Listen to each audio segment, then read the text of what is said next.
What type of handgun is best for you? Let's talk about that.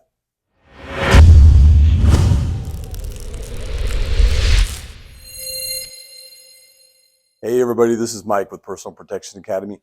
I get a lot of questions. I sit by the old adage that there are no stupid questions except this one. Mike, what kind of gun is best for you? I get that all the time. People call up and say, what kind of gun should I get? It's too much variance, too much information to unpack. Are you going to use the gun for concealed carry? Are you going to use the gun for a nightstand? Are you going to use the gun for competition? Are you going to use the handgun for hunting? Are you 5 foot tall with very weak hands? Are you 6'4" with big monster hands? What about your upper body strength? Can you rack a gun and lock the slide back? Do you have experience with reloading and emergency reloads on a semi-automatic handgun? Have you ever cleared a malfunction with a semi-automatic handgun? Do you have the finger strength to pull a 9-pound trigger on a revolver? These are all things that we have to know before you get yourself a handgun. Please don't just walk into a gun store and see, hey, this one feels good in my hand, I'll spend $800 on it. You need to fire some guns. You come with an instructor like me or like my wife Erin, and we'll take you to the range and we'll let you shoot 8 of our very, very typical guns available in California. Or go to a shooting range that rents handguns and spend a couple $100 and rent 4, 5, 7, 10 handguns and shoot those.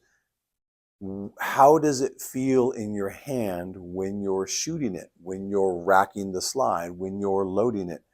Can you figure it out? What about a double single action? Have you tried that? Can you deal with the inconsistency of the trigger pull? What about a 1911? Is something that big too heavy for you? What about a little Ruger Max 9? Is that going to work for you? Are you going to put it in your purse? All these things we have to know with our hands on the gun.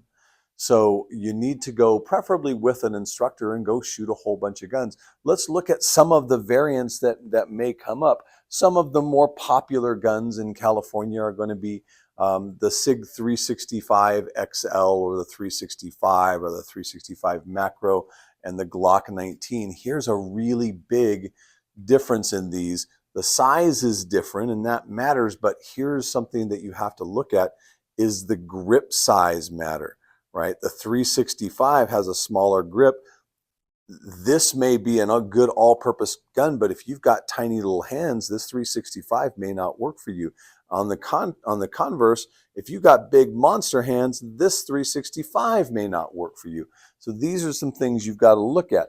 What about the Smith & Wesson Shield, the M&P Shield? Real common because a lot of women feel this in their hands and they're like, this narrow gun is great, I love it. And it comes because it's such a short slide, it has a really aggressive spring, which means the racking process and the locking the slide to the rear process is darn near impossible for a lot of people. And the reality is a lot of husbands and brothers and friends teach their sisters and mothers and aunts and girlfriends and wives how to rack guns by doing it the way they do it out here, because men got big ape arms and they can rack guns out here. But if you take a female and you have her bring the firearm to her chest and use her shoulders and her chest muscles, she can rack a stiff spring like this Shield. What about some big gun like a Beretta? Is that going to be a good gun? Well, if you're concealed carrying, maybe not. What about a revolver? That's a good option, except this trigger on most revolvers is about a 9-pound trigger. I've met little old ladies with arthritis and carpal tunnel syndrome that can't pull this trigger. So revolver may not be a great option for you. What about the SIG 320? One of the neat things about that is it has a tapered grip. So even though it's big down here, this tapered grip right here is going to be better for people to wrap their hands around. But there's so many options. I know in California we've got less than 1,000 options for the guns on our roster, but you need to fire a bunch of them. Not all 1,000 of them, but maybe the top 8 or 10 most popular guns. So you are the one that needs to determine what is the best gun for you, not some instructor, not some salesperson in a store. You need to put your hand on the gun and fire them under adult supervision.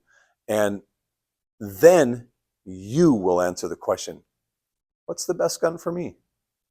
All right, hope that helps you. Leave the comments below. What's the best gun for you? All right, see you next time on the range. Bye-bye.